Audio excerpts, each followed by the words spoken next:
Hello everyone, আজকে হচ্ছে আমরা যে টপিকটা দিয়ে স্টার্ট করতে যাচ্ছি সেটা হচ্ছে ভাই অক্টেন নাম্বারের সংজ্ঞা। সো প্রথমেই বলে দিই, এটা আসলে বেসিক্যালি তোমাদের হচ্ছে ভাই আগের বইয়ের একটা টপিক। বর্তমান আসলে এটা সিলেবাস থেকে বাদ দেওয়া হয়েছে এই টপিকটাকে। কিন্তু ভাই বাদ দেওয়া হইলো এটা থেকে, যদিও এইচএসসিতে কোয়েশ্চন আসে না, কিন্তু তোমার হচ্ছে যে ভাই অলরেডি অ্যাডমিশনে অনেক এখান থেকে কোয়েশ্চন আসে এই টপিকটা থেকে। আমরা তো যখন কোয়েশ্চন ব্যাংক সলভ করব, আজকে লেকচারেই করব, তখন আমরা দেখবো যে এখান থেকে অ্যাডমিশনে আসলে প্রচুর কোয়েশ্চন আসছে, যদিও এটা আগের বইয়ের টপিক। সো যেহেতু ভাই আমাদের অ্যাডমিশনে আসছে, তাই আসলে আমাদের টপিকটা পড়ে নেওয়াটা জরুরি। কারণ হচ্ছে যদিও তোমার এইচএসসিতে আসবে না, কিন্তু আমাদের তো টার্গেট হচ্ছে ভাই এইচএসসি প্লাস অ্যাডমিশন। সো আমাদের তো অ্যাডমিশনের জন্য কভার করতে হবে, তাই আমাদের আসলে অক্টেন নাম্বারের সংজ্ঞা বা অক্টেন নম্বর এই টপিকটা নিয়ে আমাদের একটা আলোচনা করা লাগবে। সো চলো তাহলে আমরা আলোচনা স্টার্ট করি জিনিসটা। সো বেসিক্যালি দেখো, আমরা এক ধরনের ইঞ্জিনের নাম সবাই শুনে থাকি, যেটার নাম হচ্ছে ভাই পেট্রোল ইঞ্জিন, রাইট? আমরা সবাই এক ধরনের ইঞ্জিনের নাম জানি, যেটার নাম কি বলতো ভাই? Petrol engine. তো তোমরা আমাকে একটু করে বলো, যে কোনো একটা ইঞ্জিন চালানোর জন্য আমরা কি লাগে? জ্বালানি লাগে। কারণ তুমি হচ্ছে দেখো, যে খেয়াল করে দেখো, তোমরা যখনই কোনো একটা কার চলে বা কোনো একটা ধরো বাস চলে বা কোনো একটা যানবাহন চলে, তারা তো আমরা সবাই জানি যে ইঞ্জিন দিয়ে চলে। এবং এই ইঞ্জিনগুলো চালানোর জন্য তোমার কি লাগে বলো তো ভাই? জ্বালানি লাগে। এখন জ্বালানি কয়েক ধরনের হইতে পারে। এক ধরনের জ্বালানি হইতে পারে গ্যাসোলিন, এক ধরনের জ্বালানি হইতে পারে তোমার অকটেন। সো বুঝতে পারছি, এরকম অনেকগুলো আসলে জ্বালানি হইতে পারে। সো বেসিক্যালি দেখো, যেটা আমরা করি, যে সাপোজ ধরো ভাই আমি যদি পেট্রোল ইঞ্জিনের মধ্যে জ্বালানি হিসেবে গ্যাসোলিনকে দিই। সাপোজ আমি এটাকে একটু করে এই পাশে আনি, এটাকে আমি একটু করে এই পাশে আনি। তো আমরা কি করলাম, এই পেট্রোল ইঞ্জিন এটা তো আমার, তো আমি পেট্রোল ইঞ্জিনের জ্বালানি হিসেবে সাপোজ ধরো গ্যাসোলিন নামক একটা জ্বালানি দিলাম। তোমরা হয়তো অনেকেই গ্যাসোলিনের নাম শুনে আসছো। সো চলো আমরা তাহলে এখানে কি দিলাম দেখো তো। আমরা ধরো এখানে পেট্রোল ইঞ্জিনে জ্বালানি হিসেবে দিলাম তোমার হচ্ছে ভাই গ্যাসোলিন। গ্যাসোলিন। অনেক ধরনের জ্বালানি আছে আসলে, একটাকে দেওয়া যায়। এক এক ধরনের জ্বালানির কার্যক্ষমতা এক এক রকম। কার্যক্ষমতার উপর ডিপেন্ড করে অনেকগুলো জ্বালানি আসলে দেওয়া যায় বিভিন্ন ধরনের। সো এই গ্যাসোলিন হচ্ছে একটা আমার জ্বালানি। তো যখনই আমরা এখানে জ্বালানি দিই, মানে যখনই আমরা একটা তোমার হচ্ছে যে ভাই পেট্রোল ইঞ্জিনের মধ্যে জ্বালানি মানে গ্যাসোলিন, যেটাকে আমরা ইংলিশ আবার কি বলি? ফুয়েল বলি না? ইংলিশ হচ্ছে এটাকে আবার আমরা ফুয়েল বলি। সো বেসিক্যালি দেখো, যখনই আমরা এখানে একটা পেট্রোল ইঞ্জিনের মধ্যে ফুয়েল দিচ্ছি, তখন ইঞ্জিনের ভিতরে একটা ঘটনা ঘটে, সেটাই ঘটনাটাকে আমরা বলি নকিং বা ধাক্কা।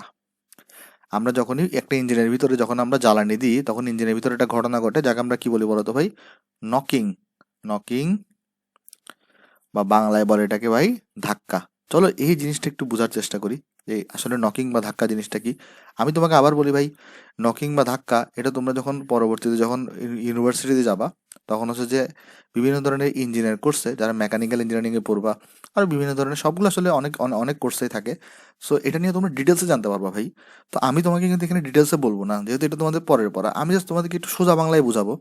এটাই কিন্তু মেইন অর্থ না। আমি জিনিসটা আবার বুঝাই বলি, এই জিনিসটা অনেক একটা ক্রিটিক্যাল জিনিস, কিন্তু তুমি এটা পরে পড়বা। তো জাস্ট হচ্ছে আমি এখানে তোমাকে একটা ধারণা দেওয়ার চেষ্টা করবো আসলে বেসিক্যালি জিনিসটা কি হয়। ঠিক আছে? ওকে ভাই, চলো তাহলে আমরা দেখি আসলে এই যে, তাহলে আমরা ফার্স্টে দেখো তো ফ্লো চার্টটা কি বললাম এখানে। ফার্স্ট আমরা ফ্লো চার্টটা বললাম, যখনই আমরা একটা পেট্রোল ইঞ্জিনের মধ্যে যখনই আমরা গ্যাসোলিন বা একটা জ্বালানিকে দিই, তখন হচ্ছে এখানের মধ্যে এটা কি ঘটে? নকিং বা ধাক্কা ঘটে। ওকে, সো চলো তাহলে আমরা বোঝার চেষ্টা করি এটা নকিং বা ধাক্কা জিনিসটা কি। দেখো, প্রথম কথা, আমরা যদি একটা ইঞ্জিনকে একটা ডায়াগ্রাম আকারে রাখতে চাই, দেখো একটা ইঞ্জিনের ভিতরে কি থাকে? একটা সিলিন্ডার থাকে। তোমার ধরো এটা একটা ইঞ্জিনের সিলিন্ডার।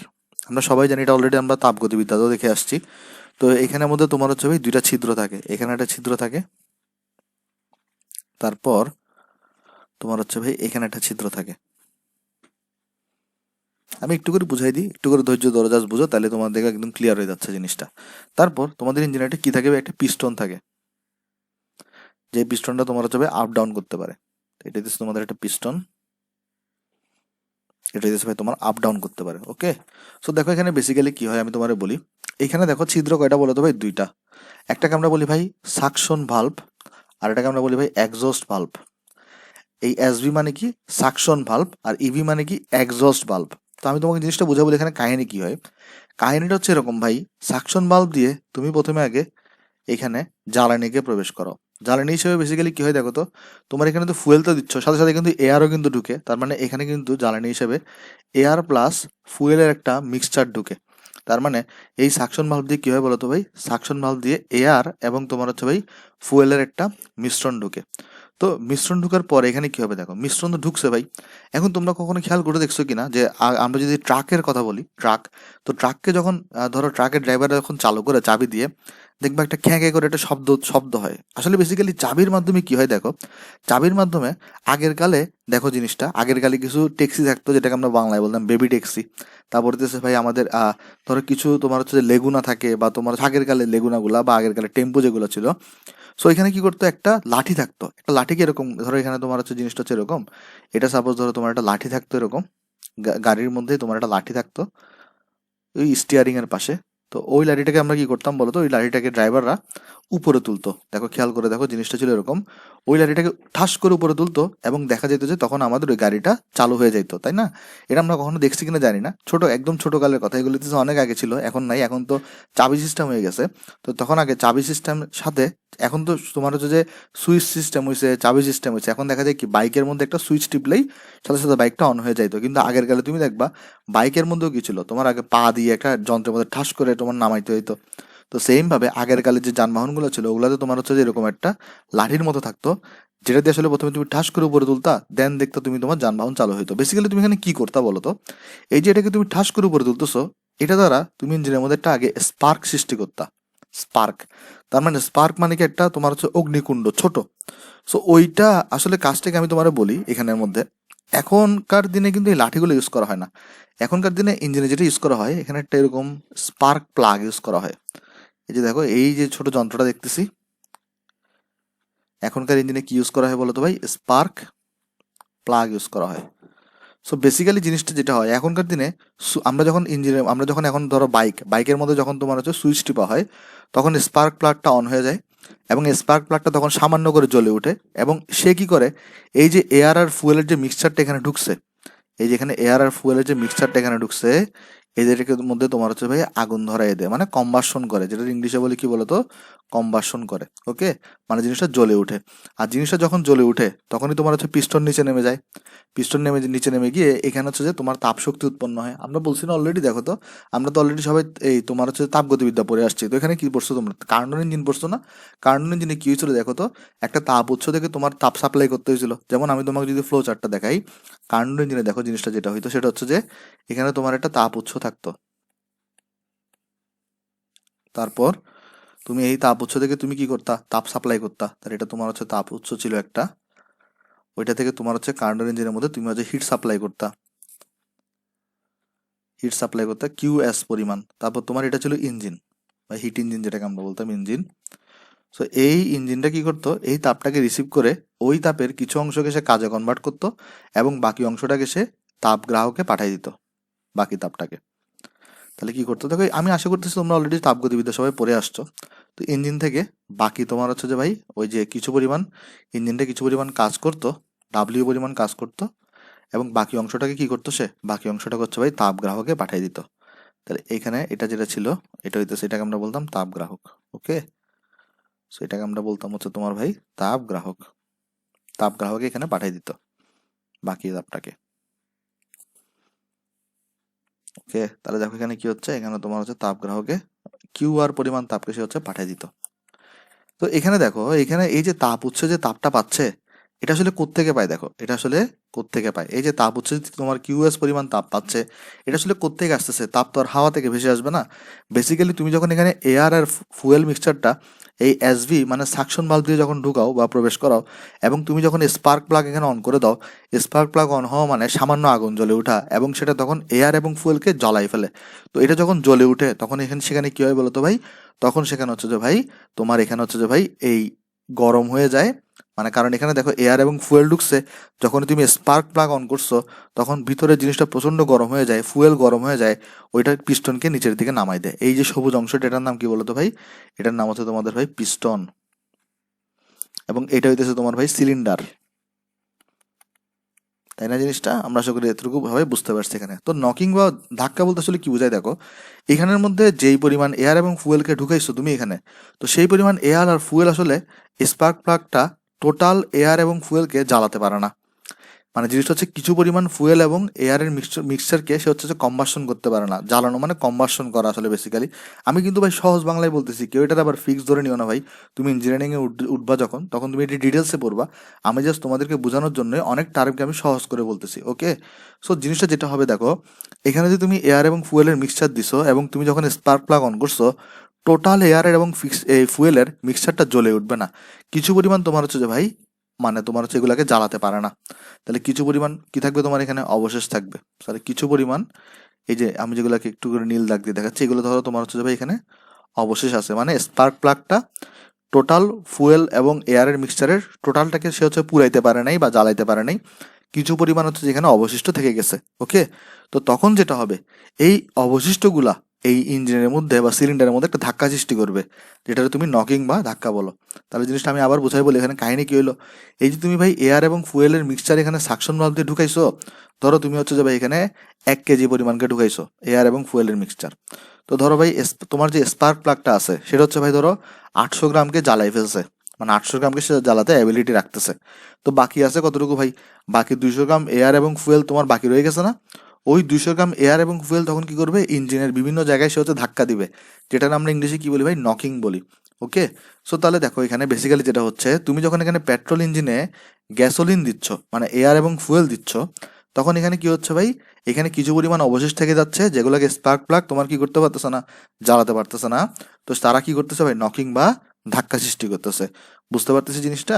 তো ধরো তারা এই যে নকিং বা একটা তো নির্দিষ্ট পরিমাণ ধাক্কা সৃষ্টি করতেছে, তো সেম পরিমাণ ধাক্কাটা আরেকটা জ্বালানি আছে যাকে আমরা বলি তোমার হচ্ছে যে অকটেন। যাকে আমরা কি বলি বলো তো ভাই, অকটেন। তার আরেকটা জ্বালানি আছে যার নাম হচ্ছে অকটেন। এই অকটেনের মধ্যে আবার 2 ধরনের উপাদান থাকে। এই অকটেনের মধ্যে আবার কয় ধরনের উপাদান থাকে বলো তো ভাই, 2 ধরনের উপাদান থাকে। সো একটাকে আমরা বলি হচ্ছে ভাই আইসো অকটেন, আইসো অকটেন, এবং আরেকটাকে আমরা বলি হচ্ছে ভাই তোমার অ্যানহেপ্টেন। একটা হচ্ছে তোমার আইসো অকটেন এবং আরেকটাকে হচ্ছে আমরা বলি হচ্ছে তোমার অ্যানহেপ্টেন। তাহলে বেসিক্যালি দেখো তো ভাই জিনিসটা কি, এই অকটেনের মধ্যে 2টো উপাদান থাকে, একটা হচ্ছে আইসো অকটেন, একটা হচ্ছে তোমার ভাই অ্যানহেপ্টেন। তো এই দুইটার মিশ্রণকে আমরা কি বলি, অকটেন বলি। তাহলে দেখো জিনিসটা যেটা বলতে যাচ্ছি, এই অকটেন নাম্বার বলতে কি বোঝায় দেখো, জিনিসটা হচ্ছে ভাই তোমার একটা পেট্রোল ইঞ্জিনে তুমি যখন গ্যাসোলিন দাও, তখন একটা নির্দিষ্ট পরিমাণ নকিং বা ধাক্কা উৎপন্ন হয়েছে। সেই পরিমাণ নকিং বা ধাক্কা উৎপন্ন করতে তুমি যতটুকু অকটেন ব্যবহার করো, তাহলে সেম পরিমাণ তোমার হচ্ছে ধাক্কা বা নকিং উৎপন্ন করতে, সাপোজ তুমি যদি একটা নির্দিষ্ট পরিমাণের অকটেন ইউজ করো, তার মানে ধরো সাপোজ অকটেন ইউজ করা মানে এখানে কি থাকবে, আইসো অকটেন থাকবে এবং এন হ্যাপটেন থাকবে, এন হ্যাপটেন থাকবে। ওকে, এন হ্যাপটেন থাকবে। তাহলে আমি তোমাকে জিনিসটা লিখে দিব, লিখে দিলে একদম ক্লিয়ার হয়ে যাবে। তাহলে আমি তোমাকে জাস্ট জিনিসটা একটু করে ফ্লো চার্ট দিয়ে বুঝাইতেছি দেখো। তাহলে এখানে বেসিক্যালি কাহিনী কিসে, ওই যে তুমি যখন এখানে গ্যাসোলিন দিছো, তখন এখানে একটা একটা নির্দিষ্ট পরিমাণের নকিং বা ধাক্কা উৎপন্ন হয়েছে। সেই সেম পরিমাণের নকিং বা ধাক্কা উৎপন্ন করতে যতটুকু পার্সেন্টেজ আইসো অকটেন লাগে, তাকে আমরা বলি ওই অকটেনের তোমার হচ্ছে যে ভাই অকটেন নাম্বার। সো চলো জিনিসটা আমরা একটু করে বুঝাই বলি। সাপোজ আমরা একটু করে জিনিসটা বুঝাই বলি। সাপোজ ধরো ভাই জিনিসটা এখানে হয়েছে কি, আমি তোমার বলি এখানে, সাপোজ ধরো তোমার এখানে এই অকটেন নাম্বার বলতেছে 85। সাপোজ তোমার এই যে জ্বালানির অকটেন নাম্বার কত বলতেছে 85। এটা বলতে কি বোঝাচ্ছে, এটা বলতে বোঝাচ্ছে যে তোমার গ্যাসোলিনটা ধর একটা নির্দিষ্ট পরিমাণ ধাক্কা উৎপন্ন করছে, সেম পরিমাণ ধাক্কা উৎপন্ন করতে তোমার যে অকটেনের জ্বালানি লাগবে, সেই অকটেনের জ্বালানিতে আইসো অকটেন থাকবে 85% এবং তোমার অ্যানহ্যাপটেন থাকবে 15%। আবার যদি তোমার বলতো ধরো অকটেন নাম্বার হচ্ছে তোমার ভাই 90, তাহলে এটার অর্থ হচ্ছে তোমার যে গ্যাসোলিন যে নকিং উৎপন্ন করবে, সেই সেম পরিমাণ নকিং উৎপন্ন করতে তুমি যে অকটেন জেনারেটর ব্যবহার করবা, সেখানে 90% আইসো অকটেন থাকতে হবে, 10% অ্যানহ্যাপটেন থাকতে হবে। তার মানে এই যে 85 বা 90, এটা দ্বারা আসলে বোঝায় পার্সেন্টেজ অফ আইসো অকটেন প্রেজেন্ট ইন অকটেন তোমার হচ্ছে জ্বালানির মধ্যে। অর্থাৎ এই যে এই অকটেন নাম্বার দ্বারা আসলে কি বোঝাচ্ছে তাহলে ভাই, একটা শতকরা পরিমাণ, কার শতকরা পরিমাণ ভাই, আইসো অকটেনের। কোথায়? অকটেনের ভিতরে। তো আশা করি জিনিসটা এখানে তোমরা এখানে বুঝতে পারছো। তাহলে আমি সামারি করে দিই। ব্যাপারটা কি ভাই, ব্যাপারটা হচ্ছে ভাই গ্যাসোলিন জ্বালানিকে যখন আমরা ইউজ করি, তখন হচ্ছে সে যে পরিমাণ ধাক্কা বা নকিং উৎপন্ন করে, সেম ধাক্কা উৎপন্ন করতে তোমার অকটেন জ্বালানির যে পার্সেন্টেজ পরিমাণ আইসো অকটেন দরকার, সেই পার্সেন্টেজটাকে বলা হবে ওই জ্বালানির অকটেন নাম্বার। সো চলো আমি জিনিসটা লিখে দিই, চলো আমি তোমাকে নেক্সট পৃষ্ঠার জিনিসটা লিখে দিই। তাহলে এখানে আমরা লিখবো এরকম যে কোনো পেট্রোল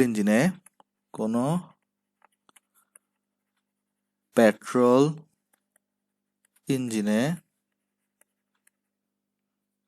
গ্যাসোলিন জ্বালানি ব্যবহারের ফলে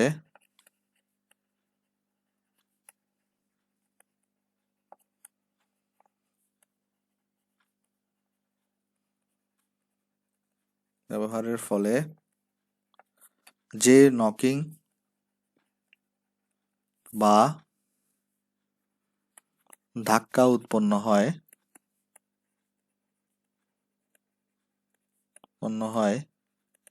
সেই একই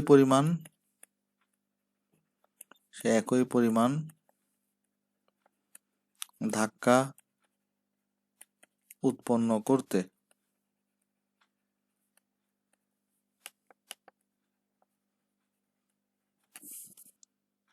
ব্যবহৃত অকটেনের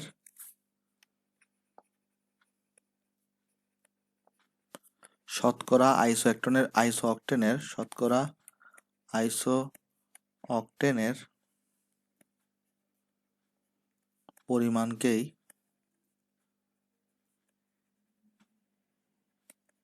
ওই অকটেন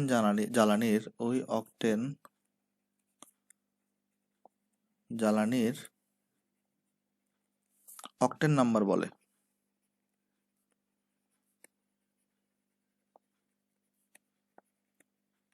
তার মানে জিনিসটা কি দাঁড়ালো ভাই? সাপোজ ধরো ভাই তোমার একটা জ্বালানির অকটেন নম্বর তোমার এখানে সাপোজ ধরো বলা হইলো, আমি একটা বক্স করে দিই এবং বিভিন্ন আমি মান তোমাকে দেখাই। সাপোজ তোমার একটা জ্বালানির অকটেন নাম্বার এখানে একটা খালি বক্স দেওয়া আছে, তো এটা দ্বারা ইন্ডিকেট করবে। আমি তোমাকে একটু বক্স করে দেখাই, তাহলে তোমার বুঝতে সুবিধা হবে। হ্যাঁ, তো ধরো তোমার একটা জ্বালানির অকটেন নাম্বার তোমাকে হচ্ছে ভাই 80 বলা হলো, এটা দ্বারা বোঝাচ্ছে আইসো অকটেন থাকবে 80%। এটা দ্বারা বোঝাবে তাহলে কি বলতো ভাই, আইসো অকটেন যেটা আছে, আমরা জানি একটা অকটেন দুইটা জিনিস নিয়ে গঠিত, একটা আইসো অকটেন এবং একটা এনহেপ্টেন। তাহলে অকটেন নাম্বার 80 বলতে বোঝাবে আইসো অকটেন থাকবে তোমার হচ্ছে ভাই 80% এবং এনহেপ্টেন থাকবে বাকি 20%। ওকে, তাহলে যদি কোনো কারণে যদি ভাই এখন অকটেন নাম্বারটা 85 হয়ে যায়, যদি এখানে অকটেন নাম্বারটা 85 হয়ে যায়, এটা দ্বারা বোঝাবে আইসো অকটেন থাকবে 85%। তাহলে তোমার হচ্ছে ভাই এখানে আইসো অকটেন থাকবে 85% এবং এটা থাকবে তখন 15% এনহেপ্টেনটা। এটা থাকবে তাহলে তখন আমার এখানে 85% এবং এটা থাকবে দেখো এটা 15%। দেখো এটাই বলছে তোমার এখানে যে সে সেম পরিমাণ ধাক্কা উৎপন্ন করতে ব্যবহৃত অক্টেনের শতকরা আইসো অক্টেনের যে অ্যামাউন্ট সেটাকে তুমি বেসিক্যালি কি বলো ভাই, অক্টেন নাম্বার বলো। আচ্ছা ভাই, এই অক্টেন নাম্বার জানলে আমার কাজটা কি? বেসিক্যালি অক্টেন নাম্বার যত বেশি হবে তোমার জ্বালানির কোয়ালিটি তত ভালো হবে। তাহলে অক্টেন নম্বর এটা তোমার হচ্ছে ভাই যত বেশি হবে সেটা হচ্ছে ভাই তোমার জ্বালানির কোয়ালিটি, মানে ওই যে অকটেন জ্বালানির যে কোয়ালিটি আছে সেটা কতটুকু ভালো সেটা তত বেশি হবে। ওকে, বেশি হবে, তার মানে তোমার অকটেন নাম্বার যত বেশি হবে জ্বালানির কোয়ালিটিও তত বেশি হবে। তাহলে অনেক সময় একটা চলো আমরা তাহলে কিছু কোয়েশ্চেন করি এবং আমরা চলো কোয়েশ্চেন করার মাধ্যমে আমরা অ্যানালাইসিস করতে পারবো। আচ্ছা, এগুলো পরে করতেছি, আমি আগে জ্বালানি যেহেতু এটা দিয়ে পড়েছে এটা দিয়ে কিছু কোয়েশ্চেন করে ফেলি। দেখো তোমার এখানে দেখো কয়টা সংখ্যা লিখতেছে এখানে। তো তোমাকে ফার্স্টে একটা কোয়েশ্চেন জিজ্ঞেস করতেছে, যেটা চুয়েট 2003 সাল আসছিল, জিজ্ঞেস করতেছে যে কোনো একটা মোটর জ্বালানির অকটেন নম্বর 78 বলতে কি বোঝায়।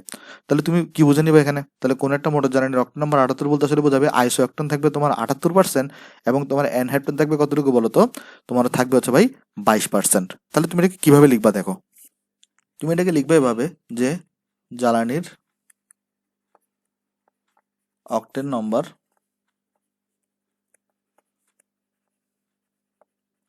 78 বলতে বোঝায়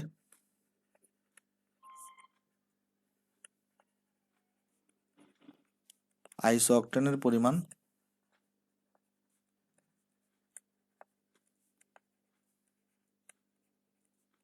78% এবং এনহেপ্টেনের পরিমাণ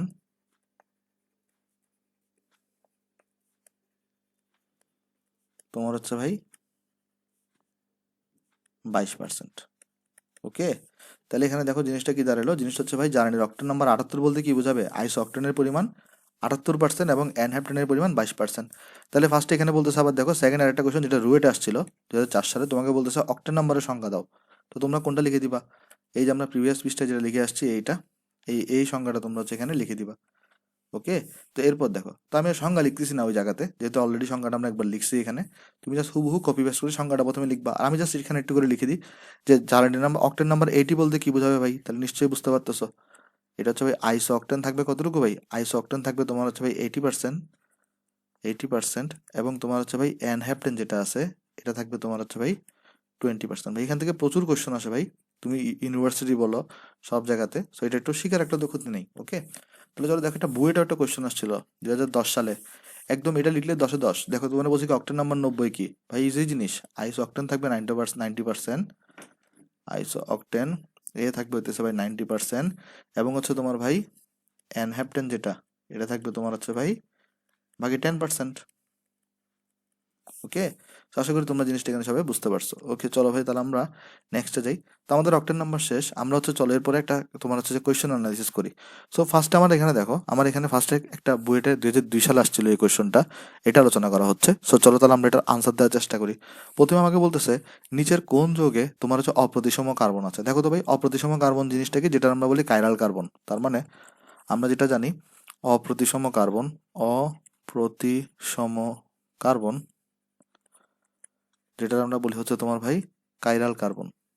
সো ভাই দেখো তো কাইরাল কার্বন মানে কি ভাই, যে কার্বনে তোমার সাথে তোমার হচ্ছে ভাই চারটাই ভিন্ন মূলক যুক্ত থাকে। যেমন দেখো এই কার্বনের সাথে এখানেও এখানেও তাহলে এটা কাইরাল কার্বন হবে না, অপ্রতিসম কার্বন হবে না। দেখো এই কার্বনের সাথে এখানেও এখানেও তাহলে এটাও হবে না। এই কার্বনের সাথে দেখো এটা এটা বি, এটা সি, এটা ডি, তাহলে চারটাই ভিন্ন, তো আনসার হবে এটা।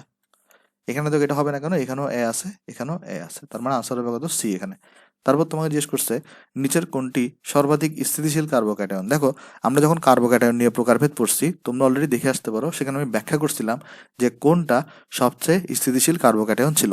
এবং আমরা এটা জানতাম যে কার্বোক্যাটায়নের স্থিতিশীলতা তোমার হচ্ছে ভাই দেখো তো ক্রমটা কি ছিল, আমি যদি তোমাকে একটু করে লিখে দিই, কার্বোক্যাটায়নের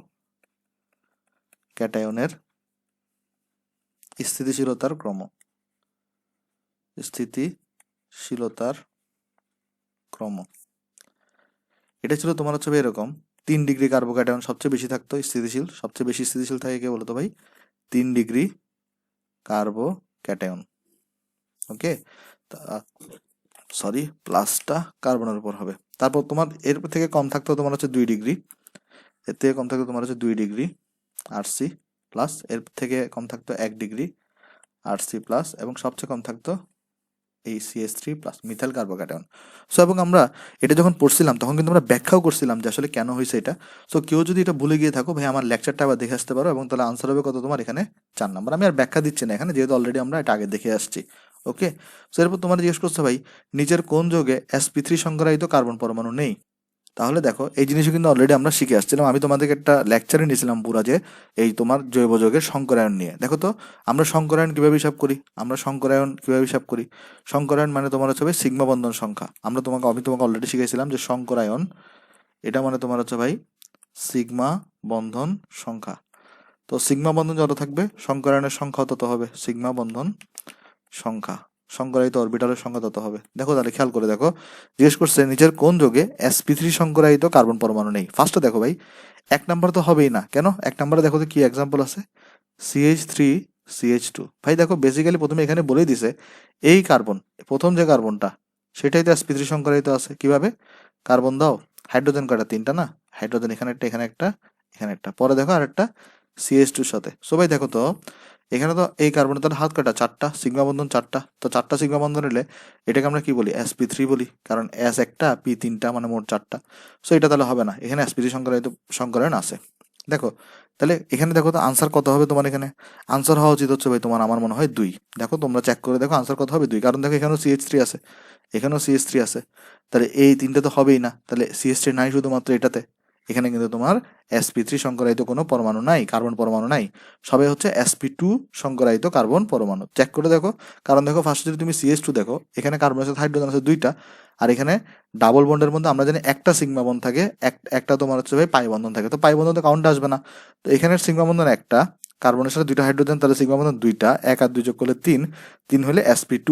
তো আশা করি তোমরা এই জিনিসটা এখানে আনসারটা সবাই বুঝতে পারছো। তো চলো আমরা তাহলে নেক্সটে যাই। নেক্সটে দেখো তোমাকে কি বলছে, নেক্সটে বলতেছে যে তোমাকে নিচের কোনটি আলোক সমানতার শর্ত নয়। আমরা জানি পদার্থকে আলোক শক্তি হতে হবে, এটা আলোক সমানতার শর্ত। তারপর হচ্ছে কাইরাল কার্বন থাকতে হয়, এটাও শর্ত। তল সমবর্তী তলকে ভিন্ন ভিন্ন দিকে আবর্তন করে, এটাও শর্ত।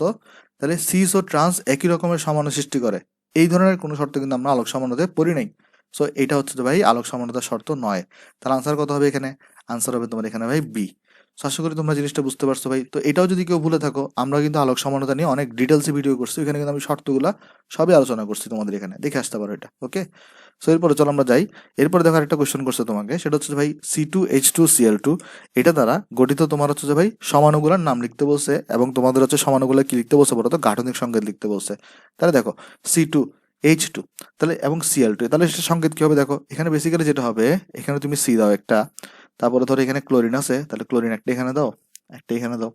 তারপর হচ্ছে দেখো এখানে তাহলে কার্বনের হাত বাকি আছে কয়টা, দুইটা, তাহলে ডাবল বন্ড দাও এবং তুমি এখানে CH2 দাও। তাহলে এটা হচ্ছে তোমার একটা সংকেত, এবং এটাকে আমরা কি বলি, এটাকে আমরা যৌগটাকে বলি হচ্ছে ভাই ডাইক্লোরো ইথিন।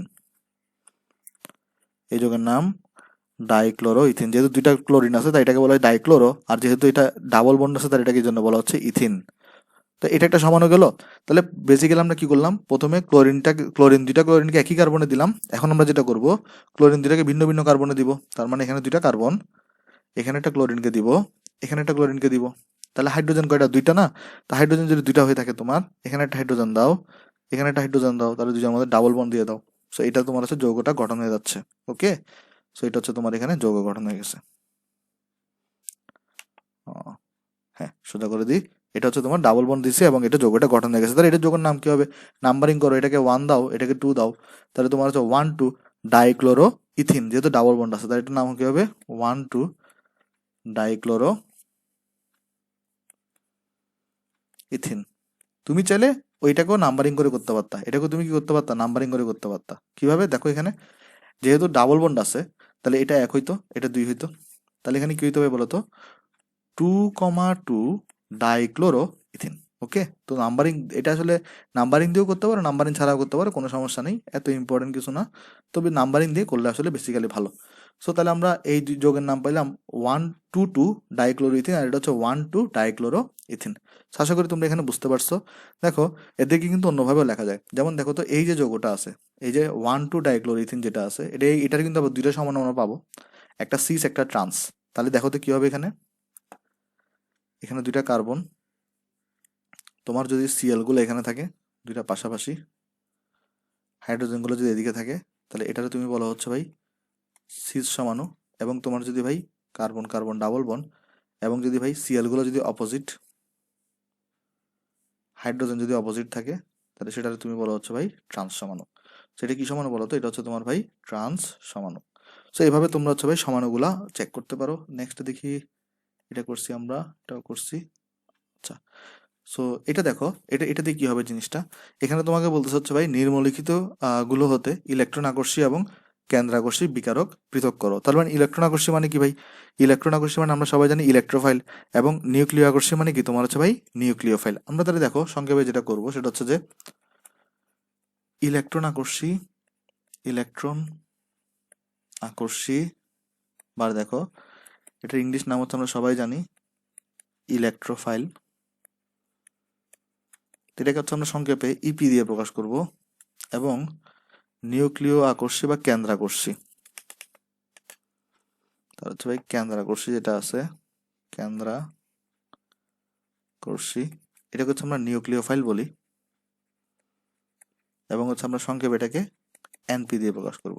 ওকে, তাহলে চলো আমরা এখানে তাহলে দেখি যে এখানে তোমাকে বলছে কি এইগুলোর মধ্যে কারা কারা ইলেকট্রন আকর্ষী এবং কারা কারা তোমার হচ্ছে কেন্দ্রাকর্ষী ব্যাখ্যা করো। খেয়াল করে দেখো তো ভাই, ফার্স্টেরটা কি হবে, ফার্স্টেরটাতে পজিটিভ চার্জ আছে, তাহলে সে নেগেটিভকে নিতে চায়, তার মানে সে ইলেকট্রনকে আকর্ষণ করতে চায়, যেহেতু তার মধ্যে পজিটিভ চার্জ আছে তাহলে সেটা ইলেকট্রোফাইল। তারপর দেখো সেকেন্ডটা তো পজিটিভ চার্জ আছে, তাহলে সে নেগেটিভকে আকর্ষণ করতে যাবে, তাহলে সেটা হচ্ছে ইলেকট্রোফাইল। AlCl3, আমরা জানি AlCl3 হচ্ছে তোমার হচ্ছে ভাই ইলেকট্রন শর্টেজ ওয়ালা একটা যৌগ, মানে অষ্টক সংকোচন যুক্ত একটা যৌগ। AlCl3 কি ছিল, AlCl3 ছিল তোমার হচ্ছে ভাই অষ্টক সংকোচন, কারণ এখানে দেখো তোমার 6টা ইলেকট্রন থাকে, তাই না? দেখো জিনিসটা সংকোচন হইতো কেন, আমি তোমাকে বলি জাস্ট, Al এর সাথে Cl থাকতো এখানে একটা, Cl থাকতো এখানে একটা, Cl থাকতো এখানে একটা, প্রত্যেকটা বন্ধনে আমরা জানি 2টা করে ইলেকট্রন থাকে। তাহলে Al এর সাথে এখানে তাহলে ইলেকট্রন আছে কয়টা, 6টা, কিন্তু অষ্টক পূর্ণের জন্য কয়টা দরকার, 8টা, তাই এটাকে আমরা বলতাম অষ্টক সংকোচন। তাহলে তার ইলেকট্রন দরকার অষ্টক পূর্ণ করার জন্য, তাহলে এটাও ইলেকট্রনকে আকর্ষণ করবে এবং এটাও ইলেকট্রোফাইল। দেখো ভাই নেগেটিভ চার্জ পজিটিভকে আকর্ষণ করবে, তাই নিউক্লিওফাইল। BF3, এখানে দেখো এখানেও 6টা থাকে, এটাও ইলেকট্রন শর্টেজ, তার মানে অষ্টক সংকোচন থাকে, তাহলে এটাও ইলেকট্রোফাইল। তারপর দেখো আমরা জানি H2O, এটার মধ্যে তোমার হচ্ছে কি থাকে, মুক্তজোড় ইলেকট্রন থাকে, তো মুক্তজোড় ইলেকট্রন থাকা মানে এটা হচ্ছে নিউক্লিওফাইল। NH3 মুক্ত জল ইলেকট্রন থেকে নিউক্লিওফাইল। এটা পরে আসতেছি, দেখো F মাইনাস নেগেটিভ তার মানে নিউক্লিওফাইল, এটা পজিটিভ তার মানে ইলেকট্রন চায় তার মানে ইলেকট্রোফাইল। এবার দেখো সবচেয়ে ইন্টারেস্টিং যেটা সেটা হচ্ছে এই অ্যালকোহল। এখানে পজিটিভ চার্জও নাই, নেগেটিভ চার্জও নাই, অষ্টক সংকোচনও নাই, অষ্টক সম্প্রসারণও নাই, তাহলে এটা কি হবে? এটা খুব ইন্টারেস্টিং, চলো দেখি। CH2OH, দেখো OH কে আমি OH দিয়ে দেখাচ্ছি, মানে একটা বন্ধন দিয়ে দেখাচ্ছি এখানে। তাহলে খেয়াল করে দেখো এখানে বেসিক্যালি হবেটা কি, আমরা জানি OH এর মধ্যে অক্সিজেন হচ্ছে অধিক তড়িৎ ঋণাত্মক এবং হাইড্রোজেন হচ্ছে কম তড়িৎ ঋণাত্মক। তড়িৎ ঋণাত্মকতা জিনিসটা কি, এই যে OH এর মধ্যে যে বন্ধনে যে দুটি ইলেকট্রন আছে সেটাকে নিচের দিকে টান দেওয়া। তাহলে যেহেতু অক্সিজেন অধিক তড়িৎ ঋণাত্মক এবং হাইড্রোজেন কম তড়িৎ ঋণাত্মক, তাই অক্সিজেন কি করবে, শেয়ারকৃত ইলেকট্রনকে তার নিজের দিকে টান দিবে, ফলে হাইড্রোজেন ছুটে যাবে। এবং যেহেতু ইলেকট্রনগুলো দোনোটা ইলেকট্রনই অক্সিজেনের কাছে চলে আসছে, তাহলে দেখো তো এই যৌগের স্ট্রাকচারটা এখন কি দাঁড়াবে, CH3 CH2, সরি, তাহলে এখানে CH3, তারপরে তোমার হচ্ছে CH2, এখানে অক্সিজেন, ইলেকট্রন চলে, এক্সট্রা ইলেকট্রন, দেখো এখানে ইলেকট্রন শেয়ার তো অক্সিজেন একটা করছিল কিন্তু চলে আসছে কয়টা, দুইটা, কারণ তাহলে এখানে একটা ইলেকট্রন এক্সট্রা আসছে না, তাই জন্য এখানে আমরা কি দিব, O মাইনাস। আর এখানে যেহেতু হাইড্রোজেন যদি ইলেকট্রন পাই নাই তাই এটা H প্লাস। তাহলে দেখো তো এটা তো ভাই বের হয়ে যাবে, এটা তো ভাই বের হয়ে গেছে, তাহলে এখন আছে কোনটা, এটা তো, এটা তো নেগেটিভ চার্জ হিসেবে আছে। তো নেগেটিভ চার্জ মানে কি ভাই, নেগেটিভ চার্জ মানে এটা হইতেছে ভাই তোমার নিউক্লিওফাইল। ওকে, তাহলে বেসিক্যালি অ্যালকোহলগুলা যখন হাইড্রোজেন পরমাণুকে ছেড়ে দেয় তখন নিউক্লিওফাইল হিসেবে আচরণ করে। দেখো নর্মালি কিন্তু আচরণ করে না, কিন্তু যেই মুহূর্তে তোমার হচ্ছে যে ভাই এই অ্যালকোহলগুলা হাইড্রোজেনটাকে ছেড়ে দেয় তখন তার মধ্যে নেগেটিভ চার্জ তৈরি হয় এবং সেটা তখন নিউক্লিওফাইল হিসেবে আচরণ করে। তাই তোমাকে যদি সরাসরি কেউ জিজ্ঞেস করে তাহলে তুমি কি বলে দিবা, এটা নিউক্লিওফাইল, কারণ এটা তো ইলেকট্রোফাইল হতে পারে না, কারণ এখানে নেগেটিভ চার্জ আলটিমেটলি তৈরি হবে। সো এইটুকু হচ্ছে তোমার লেকচার গেছে জিনিসটা, আশা করি তোমরা সবগুলো এখানে বুঝতে পারছো। সো ভাই আমি যাওয়ার আগে তোমাদের কাছে একটা রিকোয়েস্ট করতে চাই, সেটা হচ্ছে ভিডিও যদি ভালো লাগে তুমি লাইক করতে পারো, তুমি তোমার বন্ধুদের সাথে শেয়ার করতে পারো এবং অবশ্যই চ্যানেলে সাবস্ক্রাইব করতে পারো। ওকে, সো সবাই তাহলে ভালো থাকবেন, আসসালামু আলাইকুম।